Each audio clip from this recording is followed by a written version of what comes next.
n'avez pas le droit de me traiter de fou. Qui est cet homme? Jay Curry, un très mauvais esprit. Juste en âge de répondre au député gouverneur moi-même, non? Mon nom est Curry, Jay Curry. Je possède 6 hectares de terre et aussi des bois. C'est ma femme que vous êtes en train de Et condamner. vous croyez servir sa cause en faisant un tel tapage? Sortez! Seul votre compteur empêche que je vous fasse arrêter. Monsieur, il disent des mensonges au sujet de ma femme. Et vous vous prenez assez fort pour décider ce que la cour devrait croire et ce qu'elle devrait rejeter. Excellence, nous ne possédons pas offenser la cour. C'est trop peu de dire renforcer, vous avez fait pire! Ne savez-vous pas que cette cour est la plus haute juridiction du gouvernement suprême de la province? Excellence, j'ai eu l'imprudence, la bêtise de dire que ma femme lisait des livres, et voilà maintenant qu'ils viennent l'arracher de ma maison. Des livres? Quels livres? Des livres. C'est ma 3e femme, et je n'en ai jamais eu une qui ait autant aimé les livres. J'ai essayé de comprendre pourquoi, voyez-vous, mais je ne l'ai jamais accusé de magie. Votre Excellence y prétend avoir la preuve certaine de l'innocence de sa femme, je pense en bonne justice. Alors qu'il soumet ses preuves par des voies légales, Monsieur Hale. Vous connaissez notre procédure. Débarrassez cette pièce. Venez, Gilles.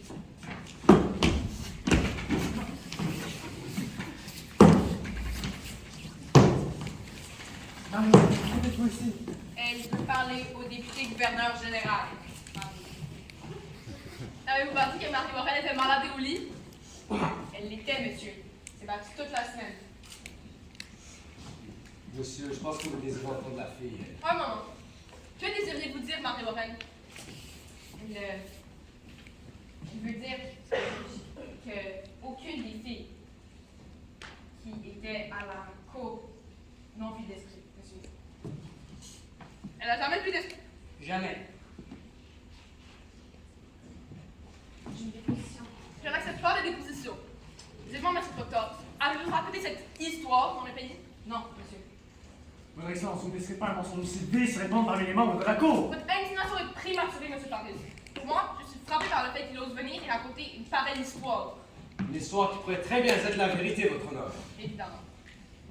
Marie Morel, pourquoi vous accusez des gens d'envoyer leur esprit contre vous? C'était un mensonge, monsieur. Je vous entends mal. C'était un mensonge, dit-elle. Ah, et les autres? Abby et les autres, elles mentent aussi. Oui, monsieur. Vraiment. Votre honneur, cela ne fait aucun sens. Monsieur Parrish, je vous en prie.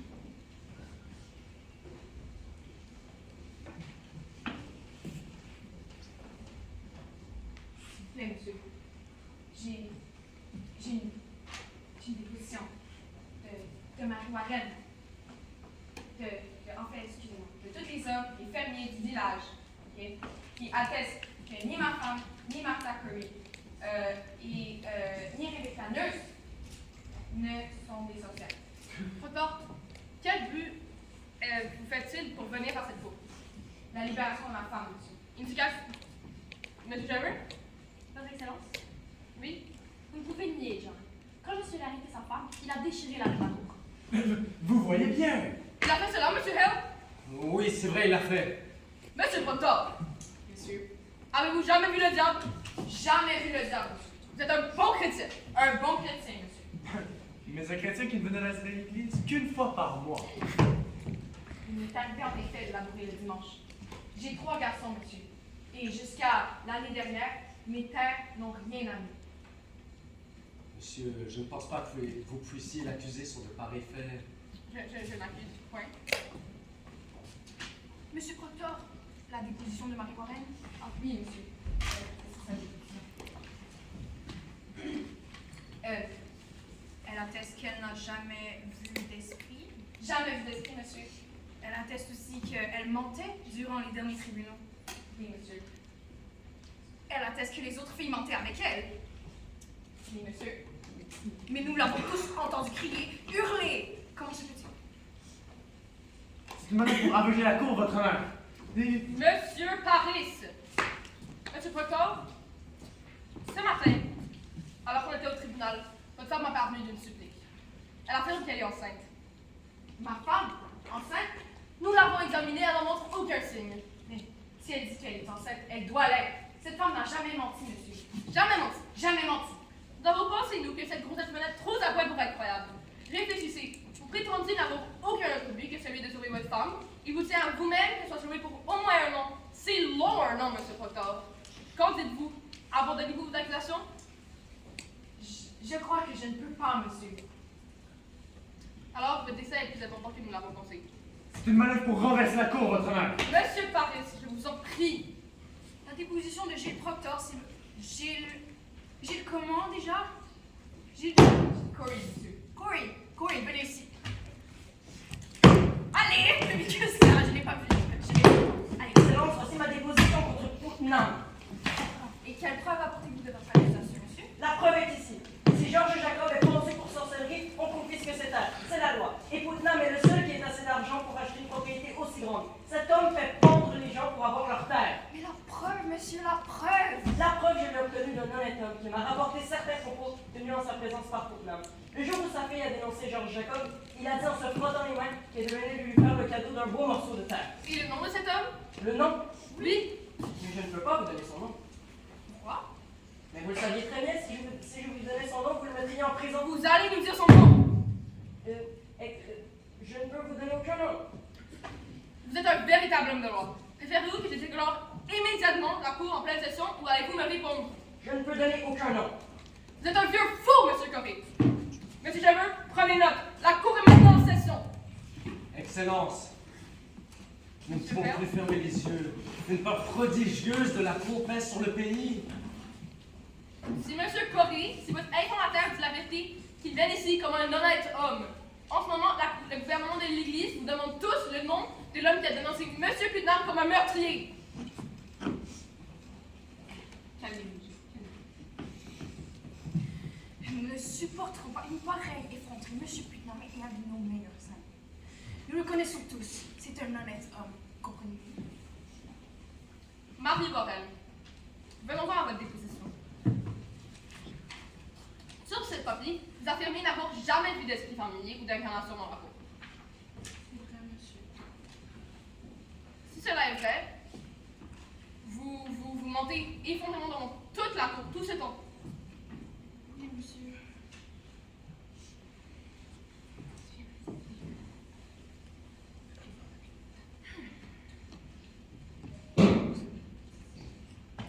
Eh bien, monsieur Proctor, votre femme qui est enceinte, qu'en dites-vous si nous la libérions pendant 1 an? Abandonneriez-vous votre accusation? Non, monsieur, je ne peux pas le faire.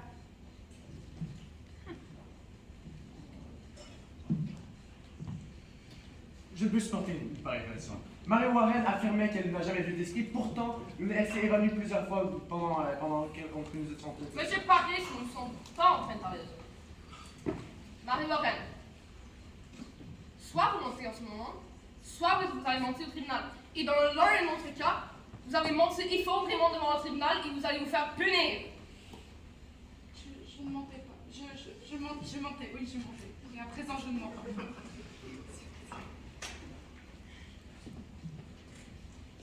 Donc tous les autres filles mentaient elles aussi. Oui, elle mentait. Mentaient tous. Oui. Monsieur Shepard, si les filles sont au tribunal, vous les introduire ici. Nous allons trouver la réponse à toute cette manœuvre. Excellence, tout ceci touche au fond du problème. Une attaque de cette taille ne peut être défendue par un simple fermier, qu'il rentre chez lui et qu'il revienne avec son avocat. Monsieur Hale, on est en cours en ce moment et on va comprendre cette affaire. Vous doutez de la justice? Non, mais faites comme vous voulez, puisque quand je vous donne une information, vous faites comme si vous n'avez jamais entendu. Je tiens compte de vos informations, monsieur Hale, mais je vous dis que tout ce qui se passe en ce moment va être réglé en ce moment et rien ne va changer. Putnam n'était pas au tribunal, il y a des autres enfants. Enfant à soi.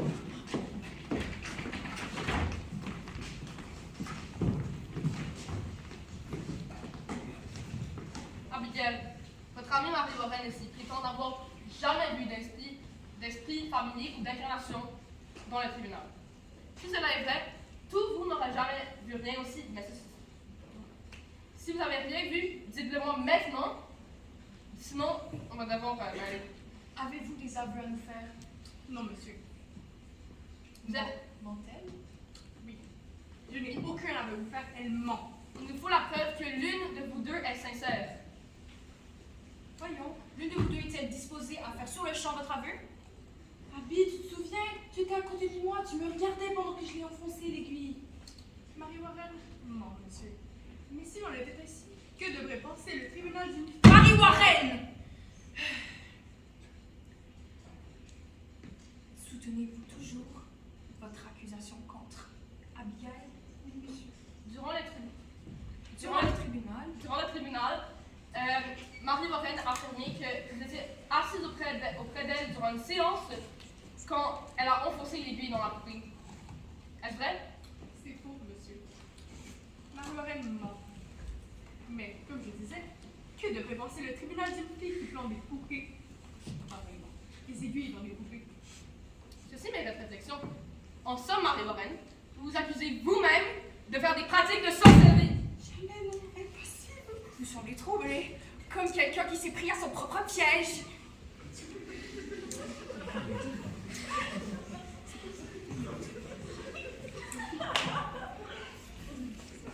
Marie Warren! Répondez-nous sur le champ. Vous vous êtes pris à votre propre piège, n'est-ce pas? Absolument pas! Je suis avec Dieu, je ne pourrais pas mentir! Donc vous faites... Vous avouez maintenant n'avoir vu des esprits. Non, je croyais seulement en voir. Monsieur Potter, j'ai entendu marmonner sur... Donc, j'ai pas compris ce qu'il pensait, mais pouvez-vous m'éclairer sur cette situation? Elle a juste cru En voir. J'ai vu une danse, mais c'est pas... Ah. Oui. Abigail amenait les fillettes dans la forêt, monsieur. Et elles y dansaient nues. Mais voyons, mais... Aucune d'elles n'était nue. C'est l'une des premières choses que M. Paris m'a dit quand je suis arrivé. Monsieur Paris? Monsieur, cet homme essaie de ternir ma réputation depuis que je suis Monsieur arrivé. Paris! Vous l'avez découverte? Dansons dans les forêts. Et Abigail aussi. Ce que je dis, c'est qu'aucune d'elles n'était nue. Mais elles ont dansé! Oui, monsieur Delfoy. Excellence, vous me permettez? Oui. Excellence. L'histoire des enfants qui dansaient dans les bois mérite à coup sûr qu'on la prenne en considération. Pour l'instant, il importe de ne pas perdre de vue qu'au tribunal, lorsqu'elle était confrontée avec des sorcières, Marie Warren s'évanouissait, disant que leurs esprits s'échappaient de leur corps et venaient l'étouffer. Marie Warren prétendait au tribunal que nos évanouissements et les siens étaient des mensonges. Mais s'il en était vrai, Monsieur Danforth, pouvez-vous faire qu'elle s'évanouisse devant nous et que son corps devienne froid? Voilà une épreuve qui s'impose. Monsieur Paris! Votre zèle est superflu. Marie Warren, évanouissiez-vous vraiment? Vous évanouissez? Non, c'était des mensonges. Je ne vous entends pas. C'était des mensonges. Pourtant, vous deveniez froide. Je vous ai relevé moi-même plusieurs fois et vos mains étaient glacées. Monsieur Danforth peut le dire. C'est un fait. C'était des mensonges. Allons-y, évanouissez-vous. Faites à présent la preuve que vous avez menti à la cour. M'évanouir. Oui? Faites la preuve. Faites la preuve de ce que vous avancez. Allez-y, Marie Warren. Monsieur Potter, je ne peux pas rester ici. Ok. Je ne peux pas m'évanouir. Vous ne pouvez pas faire semblant. Je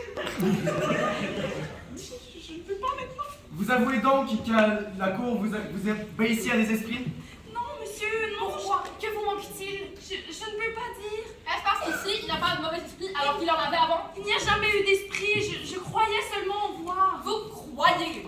Oui, mais je n'en ai pas vraiment vu. Comment pouviez-vous croire que vous les voyez à moins de les voir réellement? Je ne sais pas comment, mais c'était ainsi. Les filles disaient qu'elles en voyaient. Et vous, votre honneur, vous sembliez les croire. Alors j'ai voulu me donner autant d'importance qu'elles. Au début, ce n'était qu'un jeu, mais tout le monde s'est mis à crier. Les esprits, toujours les esprits. On ne parlait plus que des esprits. Mais vous devez me croire, votre honneur. Je n'en ai pas vraiment vu. Vous avez sûrement seulement cru les voir. Sûrement la cour ne croit pas à un mensonge stupide. Je ne sais plus quoi penser.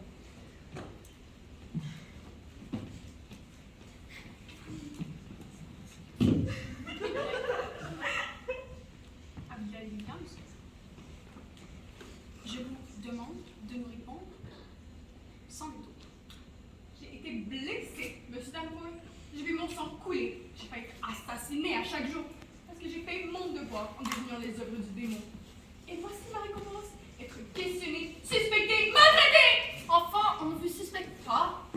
Prenez garde, monsieur Danforth, ne vous croyez pas si puissant que les forces de l'enfer ne puissent s'emparer de votre esprit. Prenez garde. Qu'y a-t-il, enfant? Je ne sais pas. Un vent d'hiver, un vent froid qui traverse ma jupe. Abby? Votre honneur, fermez la fenêtre, je gèle. Fermez la fenêtre. Elle a froid! Votre honneur!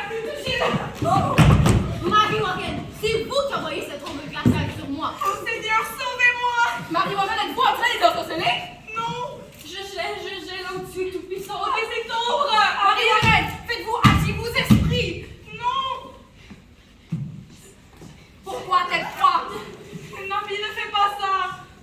C'est assez. Je vais vous expliquer tout. Vous allez vous expliquer? Oui, Abigail, c'est une putain, monsieur! Mais voyons, mais... Qu'est-ce que vous dites? C'est une putain! Quel homme êtes-vous? Vous accusez cet enfant? Je l'ai connu, monsieur. Je l'ai connu. Vous êtes un débauché!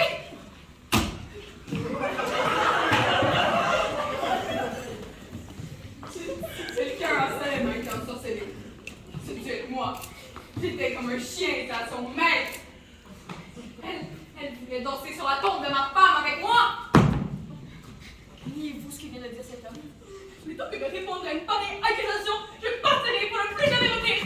Enfant, je vous ordonne de rester ici. Asseyez-vous! C'est par ici. Entrez au tribunal et amenez maîtresse Proctor. Amenez-la ici et ne lui souffrez mot de ce qui vient d'être dit et frappez avant d'entrer. Nous allons maintenant toucher le fond de ce marécage. John Proctor, votre femme est une honnête femme, dites-vous? Levez-vous! Oui, monsieur! Votre femme n'a jamais menti. Pourquoi? Répondez à ma question. Jamais menti, monsieur. Quand elle a mis cette fille à la porte de votre maison, elle l'a fait en connaissance de cause? Répondez à ma question! Oui, monsieur! Oui, monsieur. Abigail, si elle déclare vous avoir chassé pour l'indécence de mon mère, Dieu ait pitié de vous. Attendez! Tournez-le. Faites de même. Et qu'aucun de vous deux ne se retourne pour laisser voir son visage à maîtresse Proctor. Entrez! Monsieur Shiver, notez ce couragement pour moi. Êtes-vous prêt? Je suis prêt, monsieur. Enfin, regardez, messieurs, et non votre mari. Regardez-moi. On nous a laissé entendre qu'il y a quelques mois que vous avez renvoyé votre servante Abigail. C'est vrai, monsieur. Pourquoi l'avez-vous renvoyée? Regardez seulement mes yeux et non votre mari. Regardez-moi. Pourquoi l'avez-vous renvoyée? Elle ne me donnait pas satisfaction. Et mon mari... Pourquoi ne vous donnait-elle pas satisfaction? Elle était... Regardez-moi! Était-elle malpropre, paresseuse? A-t-elle manqué de décence dans son maintien ou dans sa conduite? Non, votre honneur. À ce moment-là, j'étais malade. Et puis mon mari, c'est un beau mari. Je ne le vois pas comme le font tant d'autres. Mais pourtant, durant ma maladie, j'ai cru le voir se détourner de moi. Et cette... Regardez-moi. Oui, monsieur. Abigail Williams. Qui avait-il avec Abigail Williams? Je me suis imaginé qu'il était écrit. Et un soir, j'ai passé de la tête et je l'ai mise à la porte. Votre mari se détournait-il de vous? Mon mari, c'est un bon mari. Donc il ne s'est pas détourné de vous? Ma maladie... Femme! À votre connaissance, John Proctor a-t-il commis le crime de débauché? Répondez-moi! À votre connaissance, John Proctor est-il un débauché? Non, monsieur. Emmenez-la près de moi! Non, j'ai tout avoué! Elle a parlé! Faites-la sortir! Excellence, rien de plus logique qu'une femme qui mord pour protéger l'honneur de son mari. Vous croyez logique de protéger l'honneur de son mari alors que la prétendue vérité aurait épargné des dizaines de vies, au moins la sienne? C'est qu'à mon honneur, je pensais qu'à mon honneur, monsieur. Je ne peux faire autrement que le croire. Cette femme, elle m'a toujours paru fausse, son habileté m'a... Qu'y a-t-il enfin? Allez-vous-en! Qu'y a-t-il? Enfant! Où ça? Que faites-vous ici, oiseau jaune? Voyez-vous un oiseau jaune? Où ça? Là-haut! Tout en haut! Derrière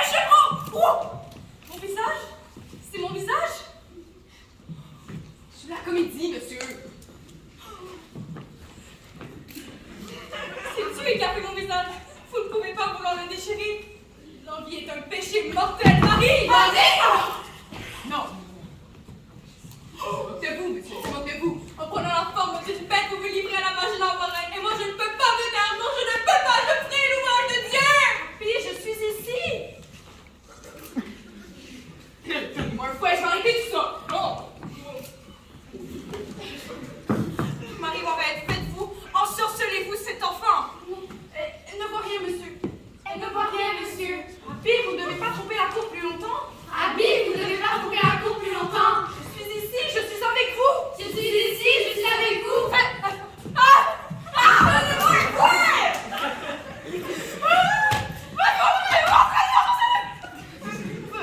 Excellence. Excellence.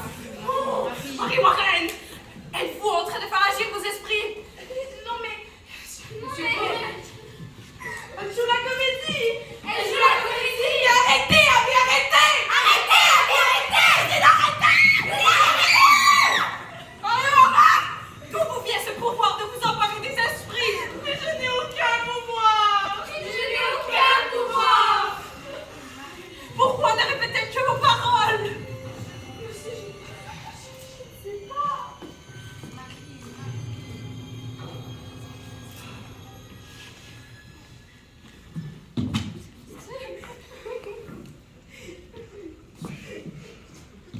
Abby?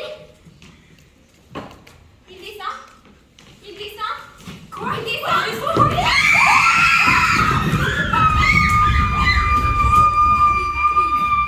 Ne me touchez pas. Ne me touchez pas. Vous êtes l'homme du diable. Ah! Voilà que tout s'éclaire! Excellence, cet enfant est devenu folle!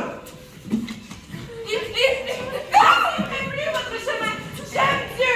J'aime Dieu. C'est un menteur, Marie. Il vous a demandé de faire le droit du diable. Il vient avec le livre noir! Avez-vous fait pacte avec Lucifer? Il veut mon nom. Je vous tuerai si ma femme est pondue. Marie, Je ne peux plus respirer. quel homme êtes-vous? Vous êtes une partie de l'Antéchrist. Je connais maintenant votre pouvoir. Avez-vous donné une partie de ce pouvoir? Comment c'est fou? J'ai dit que Dieu est sur mon corps! Écoutez-le! Écoutez-le! Le feu a fait éclater les portes de l'enfer! Nous brûlerons dans le feu, nous brûlerons! Croyez-le! Car Dieu aime particulièrement les hommes qui ne peuvent pas sortir les autres du péché! Emmenez-le plus haut! Lui, il paraît! Vous avez peu de temps! Si vous continuez à prospérer des tels blasphèmes, la corde vous fera rougir la face! Nous brûlerons! Excellence! Je dois vous dire qu'au cours de cette audience, vos talents de gouverneur sont exercés avec merveille. Mais je ne sais pas si votre conscience de juge s'en rend compte. Mais moi, je suis un homme de Dieu. Et les décisions que vous venez de prendre, je ne peux accepter qu'ils aient été prises au nom de la religion chrétienne. Je quitte le tribunal pour ne jamais revenir. Monsieur! Non! Monsieur!